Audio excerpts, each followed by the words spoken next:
Good morning. I invite you to turn to your neighbors and greet their inherent worth and dignity.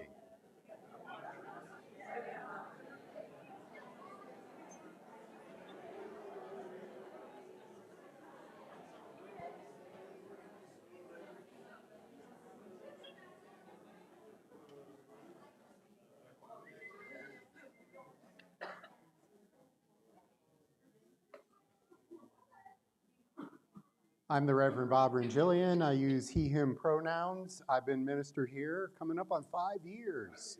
Yeah, since you voted me in. Yeah. And welcome to everyone, whether you're here for the first time, the 15th time, whatever number of times. I'm really glad that you could be with us on this gorgeous end of June day. Nice to be here. It's a special day as we are launching our administrator, R.K. Young, on sabbatical, and having a little bit of a sermon squeezed in as well. So we'll do that. I do want to make note of important dates at the end of June. Sometimes I look at the calendar and figure it's worth mentioning. Did you hear of a major denomination that said that they voted they didn't want women to be preachers? Yeah, so back on June 25th, 1863, Olympia Brown was ordained by the Universalist denomination. So that's what we merged, the Unitarians and the Universalists. I think Olympia Brown had been told, as she applied to theological school, that they didn't think it was a good idea. And she said, well, that's not a no. So she went. June 28th was the anniversary of the Stonewall Uprising, and I do have my stole I will put on for Pride Month and wear that today as I'm preaching. If we could have the slide up for the trust slide. I just got this in this week, and if you have your cell phone cameras ready, or you go back to the update from Friday, this just came in that on Tuesday evening, 7 p.m. Eastern Time, there is a pastoral support Zoom for trans, intersex, and non-binary people in the wake of the recent Supreme Court ruling. Not for allies. Allies will have a separate support thing at some later time. Bonnie is bringing up flowers. Thank you, Bonnie. We didn't have any, so this is from our garden. Yay. Thank you, Bonnie and Grow Getters. This is wonderful. So those of you who are friends with a UU who's trans or non-binary or intersex or whatever age, please have them know that we are offering pastoral care. Also, let's have the slide for a wonderful Wednesday, because we have an amazing fiddle player, talented fiddle player, Madeline Durolf, and July 9th will be that date. Here we go. If you want to be here for dinner at 5:30, I suggest you go sign up in the lobby. This may be a very popular one. We have only so much lobby space. We are talking to an architect about having more space around here, but for now, we only have so much table space, so please sign up. The Adulting 101 Team Camp, Life Skills for 13 to 16-year-olds, is held the week of July 28th through August 1st. That's just a month away from now. And registration is ongoing right now. There is no Thursday men's group on July 3rd. This is contrary to what we decided at the end of men's group last Thursday. We just found out that none of the leaders can get you in. So, and check if you're in another group at UUTC, check if there are holiday issues about coming in and meeting for your group. Also, please work ahead on anything you're submitting to this coming Friday's update. We want to be nice to Tricia and not give her something that is right up against her work deadline at the end of the holiday week, especially since RK is off on sabbatical and I'm on vacation with my barbershop chorus buddies going to singing competition. So Be nice to Tricia this week. Those are my announcements. There are so many other things going on here, but if you want to hear about all of them, you have to read. Sorry. Okay, thank you so much. And we now have, I invite the choir, John Austin, to lead the choir in Dona Nobis Pacem, and it will include us.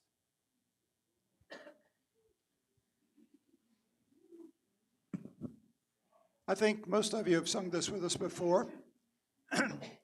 The song is going to be Dona Nobis Pacem, which we've sung before. Dona means, is the Latin root for donation. It means give or grant. No, is there something going on over there? Nobis means to us. Now wait, I need a third group over here. Don't go too far. No, yeah, come on, stay back. Yeah, there we go. Yeah. And pacem is P-A-C-E-M. Pacem is the accusative case of the Latin word pax, meaning peace. It's where it's the root for our word pacify. So dona nobis pacem means give to us peace, grant us peace. That's the song that we sing on a regular basis around here, and we do it as a round. We're going to do it now all together once through, all together. And then we're going to do it as one, yeah, I got you. One, and then two will start, and then three. You'll just divide up over there. We may need a slice off of that section there to sing with maybe they can carry it. Okay, play it through with us the first time, and then we'll do it a cappella.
You tell them and you tell them. We're going to do it until the third group has done it twice through. They keep on trying to quit on me over there.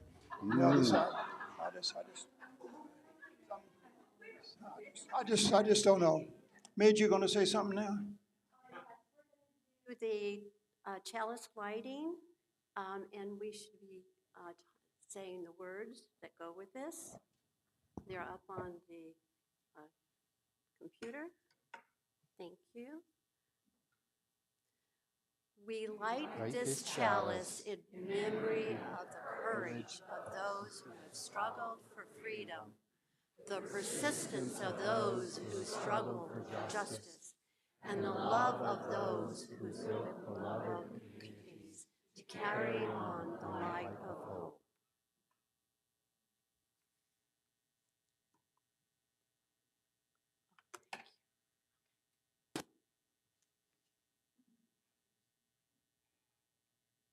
Thank you, Midge, for helping me with the candles as I read. We have a lot that came in by email and that are left here on the front here. So I'm going to double check how many of these are duplicates of ones I have. Yes. Yes. Yes. Yes.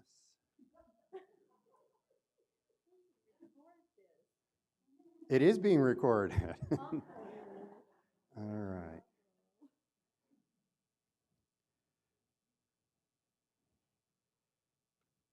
Let's light a candle for Bob Bennett, ongoing suffering from ailments and seeking further diagnosis. I'm so glad you're with us this morning, Bob. From Sandy Jones, a candle of hope for the rescuing of our nation's soul as we press forward together to speak as one powerful voice against divisiveness, deceit, and corruption. May we, our children and grandchildren, and generations yet to come strive to recover the vision of our forefathers and mothers of caring for one another and for peaceful resolution of whatever differences may arise between us. We, the people, vow to continue our work of forming a more perfect union with liberty and justice for all. From Tara McDonald, 2 candles. One, a candle of care for Jubal Tyner, who's been in the Oaks after being released from Mission Hospital. He will be here in Brevard at the Oaks at least through Wednesday, and visitors are welcome. Tara herself is still seeking relief from ear issues and other symptoms she has experienced as well. I have a sad note communicating with Jamie, his wife, that Buddy Tompkins has been moved to an acute care hospital in Tennessee. This is months now. Our hearts go out to Buddy and Jamie. This has been a very long medical journey for them. We have a candle of joy for several birthdays. I'll start with Elizabeth Reschauer, who had a birthday yesterday. We have happy birthday. A couple of notes here from people. Happy birthday for the births of Victoria, Anne, Dan, Beth, and others who have celebrated their birthdays. All right.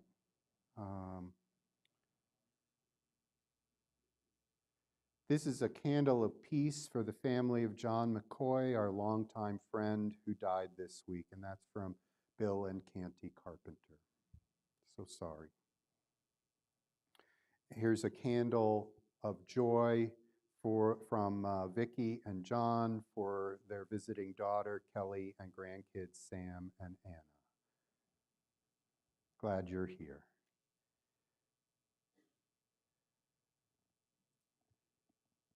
Here's a candle of joy for RK's sabbatical, coming with healing love to you, RK. And then an immediate thank you candle from RK. So thankful for this congregation and wishing you a joyful 4 months. We have a candle of care for Barbara Janowitz. Several people have asked for this candle.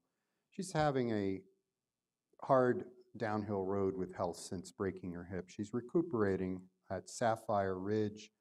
And is that the right place? Sapphire Ridge. I got this note that we would be very glad for visitors. So we put that out there into this group.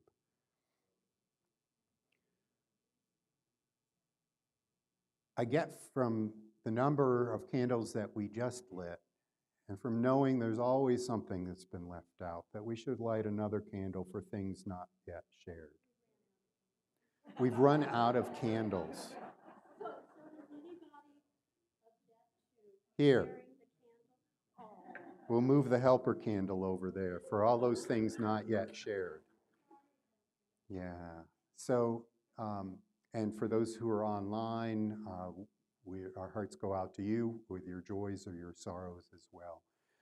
Let's remember, during our special coffee hour with the extra cookies baked by so many volunteers in this congregation for RK, let's remember to talk, share what's going on, and weave together our fabric of community. Thank you.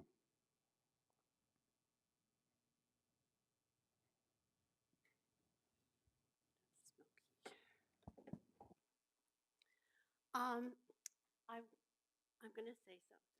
Is that okay? If you do it in the microphone. In the microphone. Okay. I am so happy that you went out into the front and picked these flowers, because what I'm going to talk about is freedom in relationship to all the flowers that we have in this world. So this is for the flowers have the gift of language, and this is by Richard Gilbert. Speak, flowers, speak. Why do you say nothing? The flowers have the gift of language.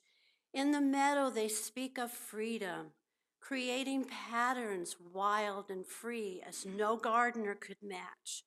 In the forest, they nestle, snug carpets under the roof of leaf and branch, making a rug of such softness. At end-tip branches, they cling briefly before bursting into fruit sweet to taste. Flowers, can you not speak the joy to our sadness and the hope to our fear? Can you not say how it is with you, that you color the darkest corners? The flowers have the gift of language. At the occasion of birth, they are the buds before bursting. At the ceremony of love, they unite two lovers in beauty. At the occasion of death, they remind us how lovely is life. Oh, would you not have voice, silent messages of hope? Would that you could tell us how you feel, arrayed in such beauty? The flowers have the gift of language. In the dark depths of death camps, they speak the light of life. In the face of cruelty, they speak of courage. In the experience of ugliness, they bespeak the persistence of the beauty. Speak, messenger, speak, because we would hear your message. Speak, messenger, speak, for we need to hear that you would say. For the flowers have the gift of language. They transport the human voice on winds of beauty. They lift the melody of songs to our ears. They paint through the eye and the hand of the artist.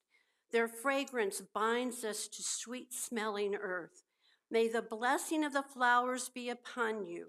May their beauty beckon to you each morning, and their loveliness lure you each day, and their tenderness caresses you each night. May they delicate petals make you gentle, and their eyes make you aware. May their stems make you sturdy, and their reaching make you care. Thank you for the flowers. Our opening hymn is in the Teal Hymn Book, number 1024. The words will be on the screen. This is RK's request, a favorite of this congregation, Blue Boat Home.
Good morning. My name is Kevin Lausch, and I work with children and youth here at UUTC.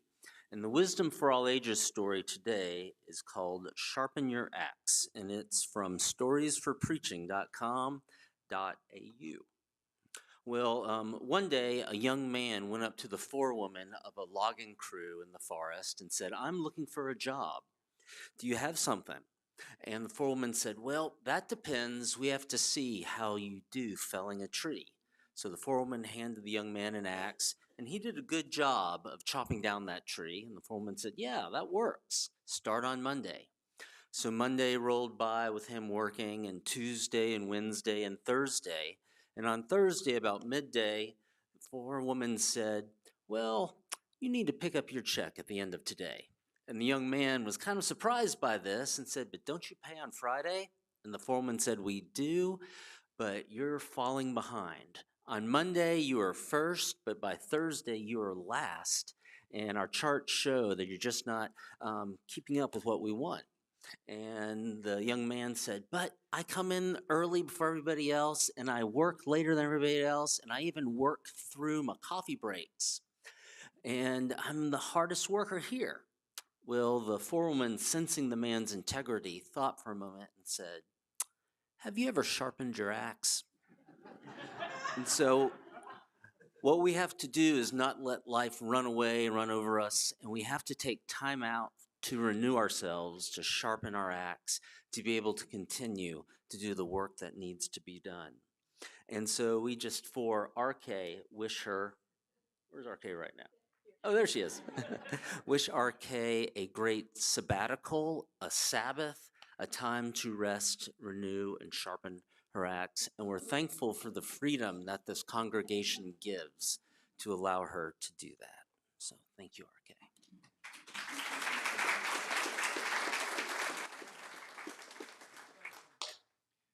So RK, come on up here.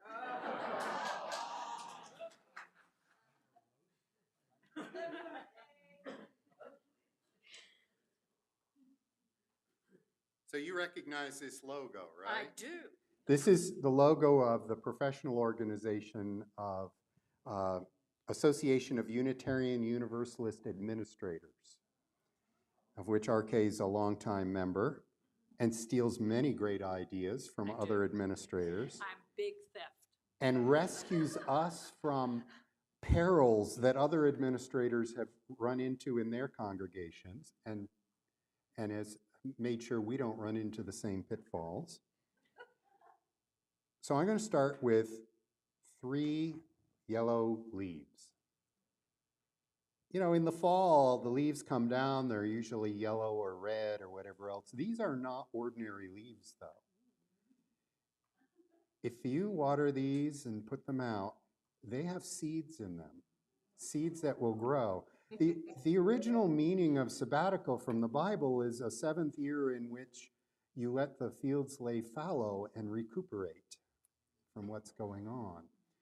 And so just see some place that can recuperate and see what comes up. Ooh. All right. Now, I have a few handouts for you. One is, here you can have your bag to put these into. One is from the Unitarian Universalist Hysterical Society.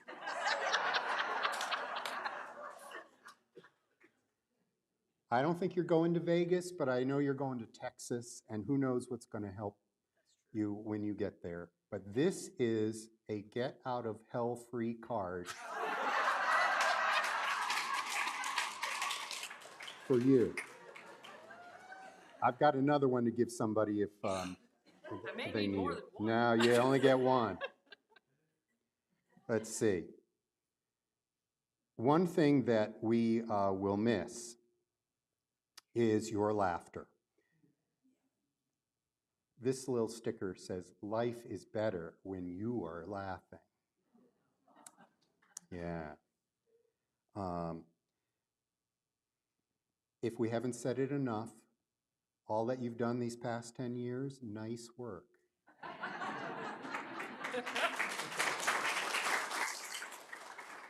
And we know you've been through tough stuff, and there have been challenges, and the congregation has decided things that always puts more on your plate. This one is a nice sticker that says, "A smooth sea never made a skilled sailor." Very true. There you go. Very true. Now, I know you like weeding, but you could get overloaded with that sometimes. If ever you feel that Mother Nature is getting the best of you, there are two stickers here. And I don't know which one is best for you. The one is, you can do it, but this one is more permissional. Weeds are a social construct. And that may give you more excuse for a nap.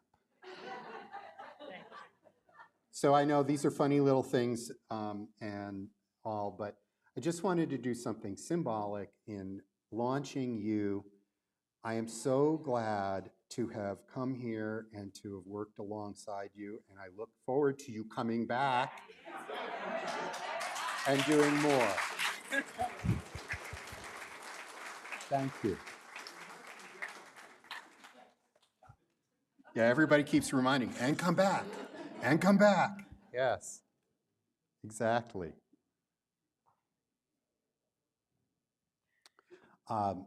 If there's more that you want to say to RK, any cards or other things, she is still in the office tomorrow. So she'll be around to receive cards. And then after that, we're going to do our best to make sure she's no longer receiving phone calls from UUTC for 4 months. Yeah. This sabbatical is made possible by the generous contributions of donors of the Unitarian Universalist Congregation, Transylvania County. In fact, all that we do is because of the wonderful generosity of everyone here and the folks who are watching us online and folks who are far away from us at the moment.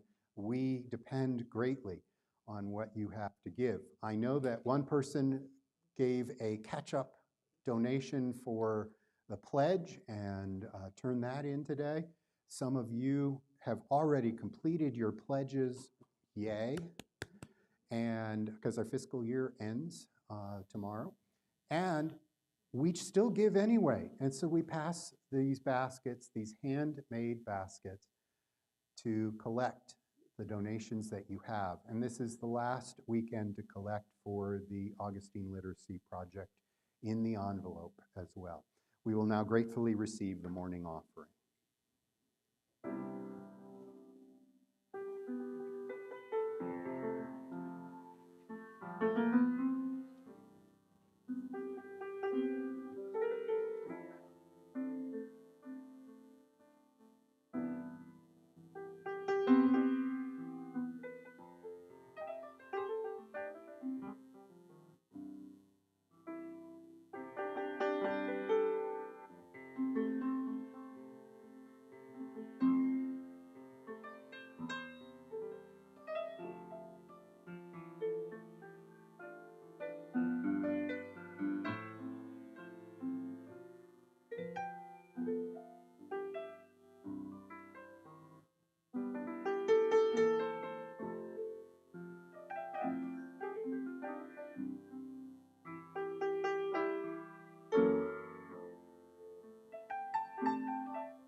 Thank you, Dick. Thank you, Susan. What's given in love, we receive with great joy. Thank you.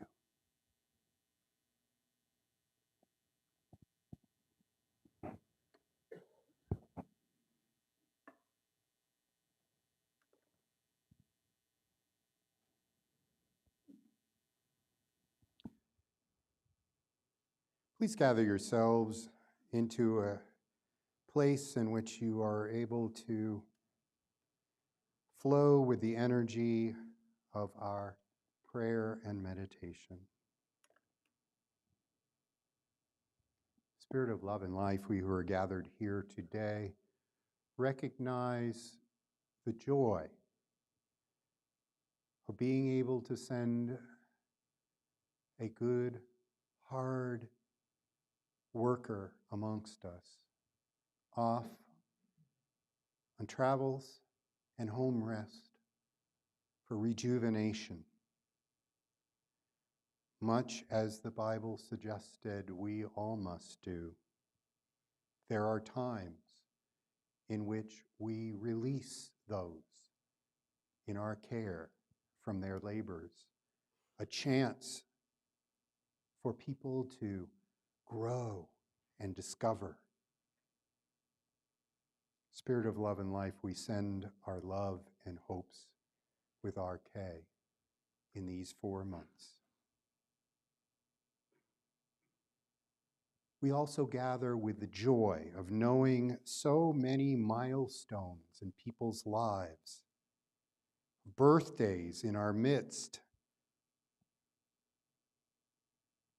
for Elizabeth and Victoria and Anne and Dan and Beth and so many others who have celebrated this week in particular. We also are joyful for those who we get to see this summer, the family visits here or us traveling to them. In particular, this morning, we lift up Kelly and Sam and Anna, who are in our midst and so joyful to be with Vicky and John.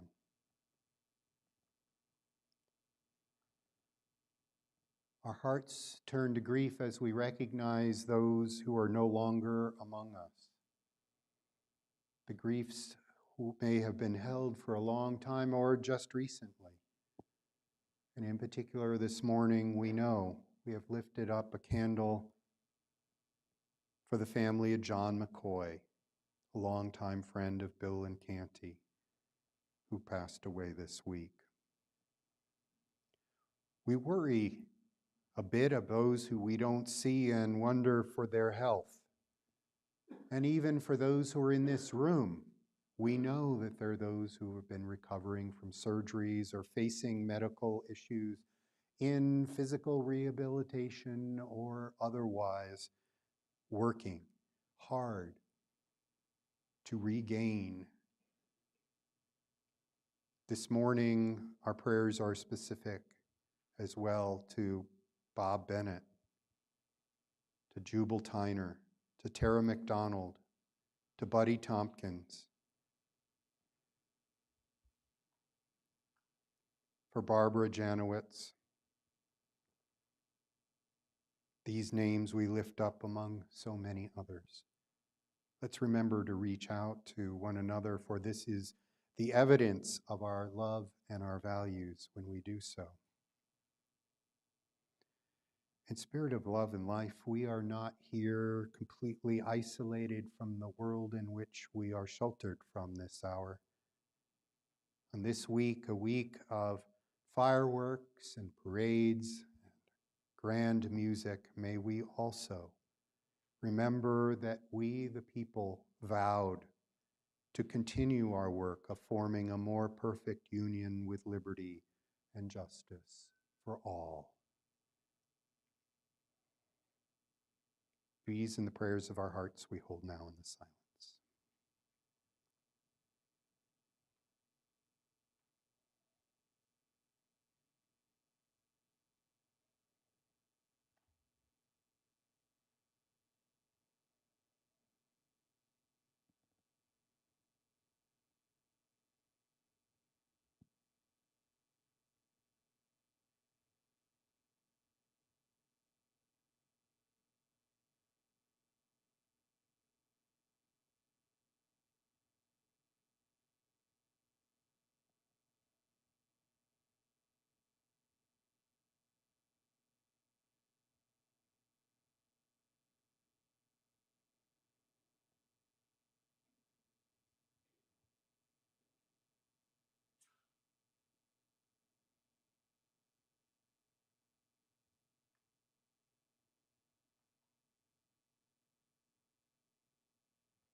in the names of all those known and unknown, remembered and forgotten, in the names of all the helpers of humankind, we say, Amen.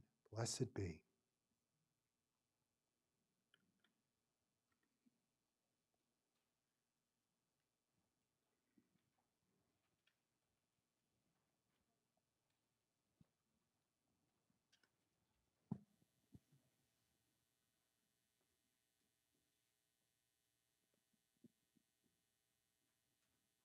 There are just a couple of people in our choir who qualify to under the term that we use sometimes in the choir. Those who can sing in two different sections, who can carry an alto and a tenor part, or not at the same time, but a soprano and an alto part. And we have a term for them, listen carefully, it's bisectional.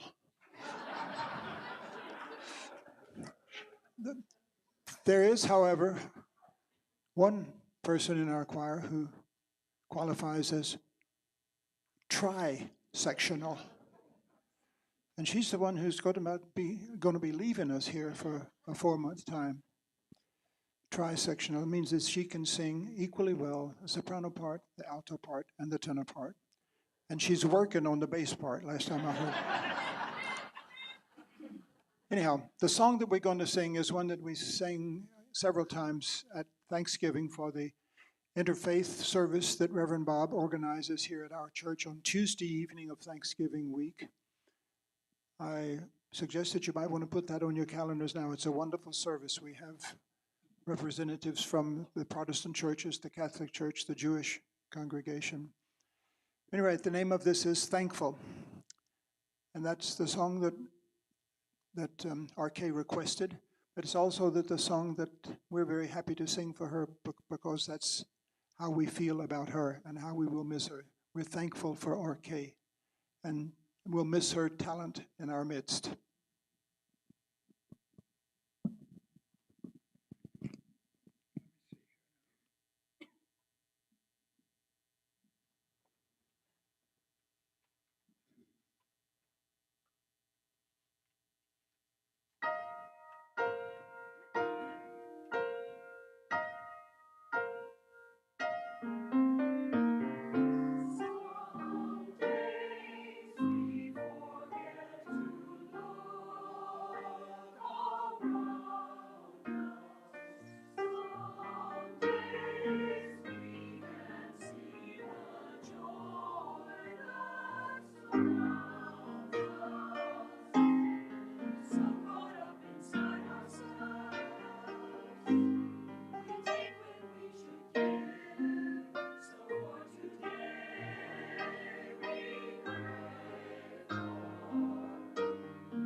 It's up to us to be the change.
The reading I chose for today is The Healing and Freedom by the Reverend Gretchen Haley. You've heard me quote from Reverend Gretchen Haley before.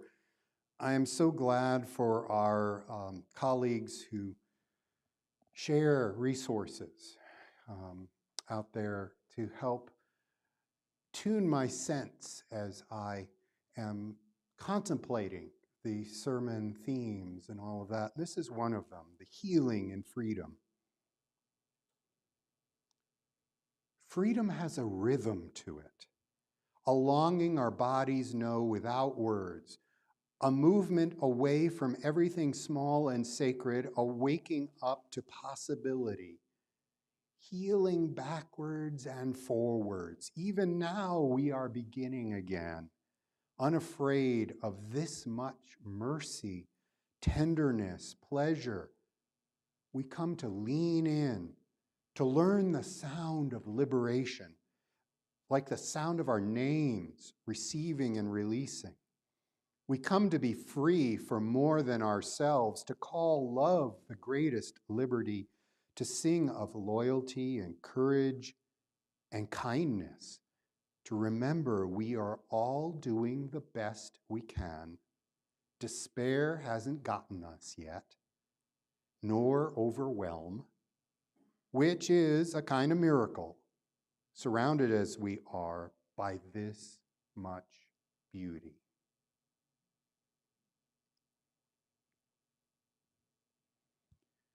This is a final sermon on freedom in our Freedom Month. It's probably not the last time I'll talk about freedom or liberty and all of those things. You know me as a minister. I really love that Unitarian Universalists have been a large part of freedom in this nation and other places throughout time. I mean, you think of people who signed the Declaration of Independence, like the Universalist Benjamin Rush, or like Thomas Jefferson, who spoke so much of religious freedom in a state that just wasn't getting what he was saying. 5 US presidents from our tradition. A former head of the CIA from our tradition. When questioned by some particularly strident UUs, what are you doing? Replied to the person, well, wouldn't you want a UU in this position? There have been people way more than our actual population who have stepped into serving.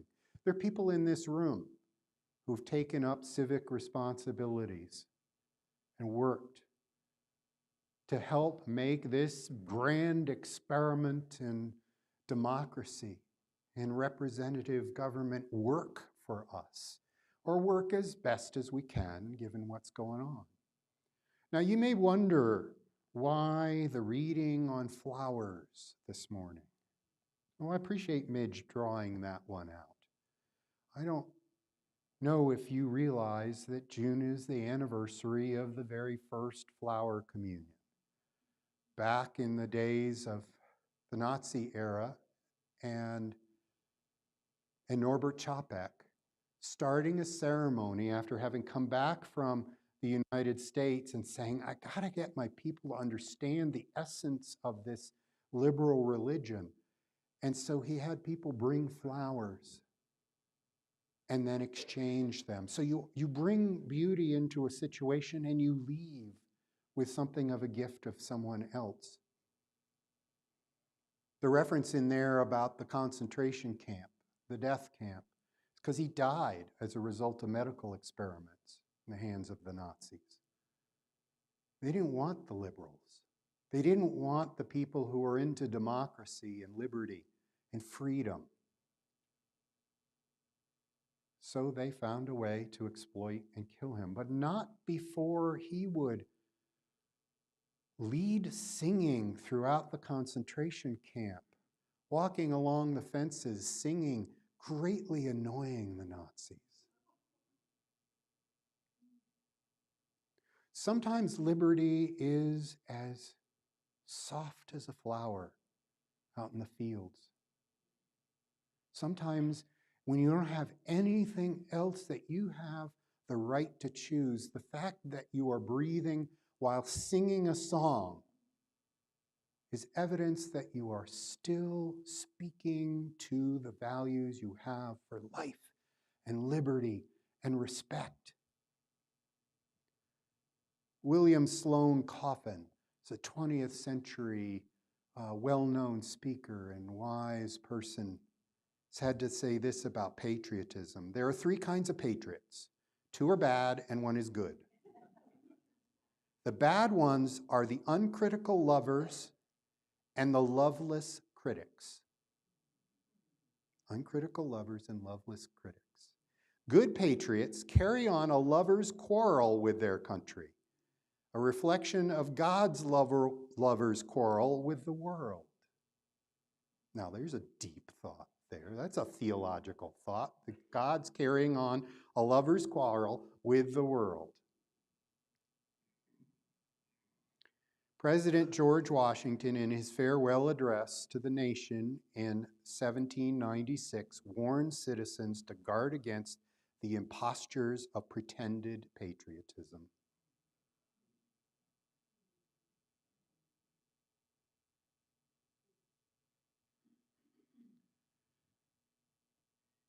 We have to pay attention. We have to pay attention to what's going on around us that may erode the chance for somebody's voice, somebody's flowering to occur. Now, I said there's a support group that's going to be online this week for trans, intersex, and non-binary folks because of the Supreme Court ruling on those individuals and what the laws can do about them. But we heard at the General Assembly this past week in the Ware lecture from Amara Jones, the speaker, who, by the way, is the person who convened the UN's first ever symposium on trans folks. Amara pointed out that if you erase a people and you make sure they don't show up in the history books, you don't worry so much about the fact that they're being erased in reality. The trans folks are right on the cutting edge of that, literally cutting edge of that, of being removed. And I told you in the announcements a recognition of the Stonewall riot anniversary in 1969 up until January 20th of this year. It mentioned how two key leaders of that riot, that resistance to the police and the laws saying that they should just be arrested for who they were, right at the forefront of that were two identified trans people. And the National Park Service, since that time, has deleted any reference to trans people taking part in Stonewall at that national park. We have liberties because people decide they don't have to sit in the back of the bus. We have liberties because somebody decided to stand up and dump a bunch of tea in the bay. We have liberties along the lines of, what was the bumper sticker saying? Was it polite women rarely make history? Well-behaved women rarely make history. And for a long time, anything good that was said by a woman would be credited to anonymous. How are you going to have votes for women if you never see a woman's name attributed to wisdom? It takes a lot of speaking out to keep our liberties and freedom real. It's important. Activist Wendell Phillips addressed the Massachusetts Anti-Slavery Society during abolition efforts in this country, and he said, "Eternal vigilance is the price of liberty. Power is ever stealing from the many to the few. The manna of popular liberty must be gathered each day, or it is rotten. The living sap of today outgrows the dead rind of yesterday.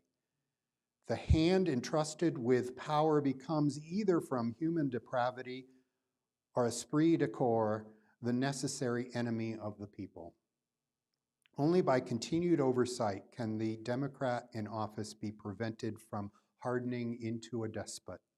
Only by unintermitted agitation can a people be sufficiently awake to principle not to let liberty be smothered in material prosperity.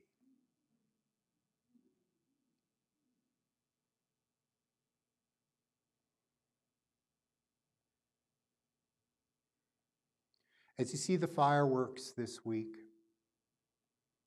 as you hear the music, the wonderment,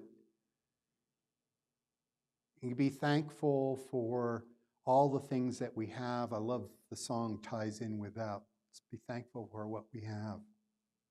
Let's remember that both in our religion and our values towards using a democratic method and respecting everyone, and everybody has worth and value, that we might read more closely the news stories saying that Americans are forbidden to fly into the capital of Haiti, Port-au-Prince.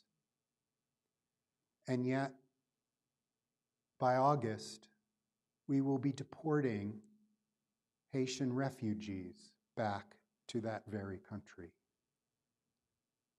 That we will try to remember from this spot in which we are standing the trail of tears for people who are told, look, if you turn Christian, then you're in with us. But the Constitution said they weren't real, and they were marched out. Let's remember, amidst all the glory of the fireworks, that there have always been continued need for eternal vigilance. Thank you.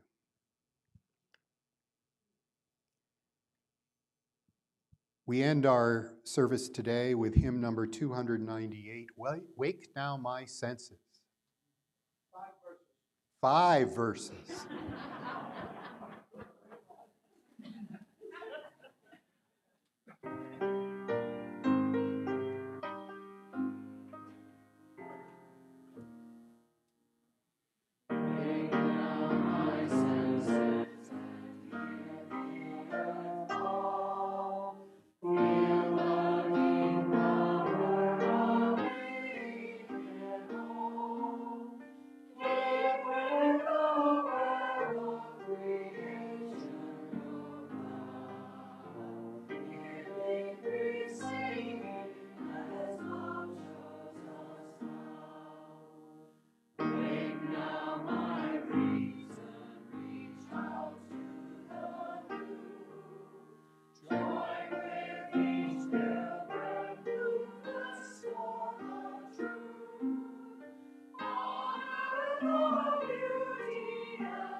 as Midge extinguishes our chalice, well, come on over here first, Midge.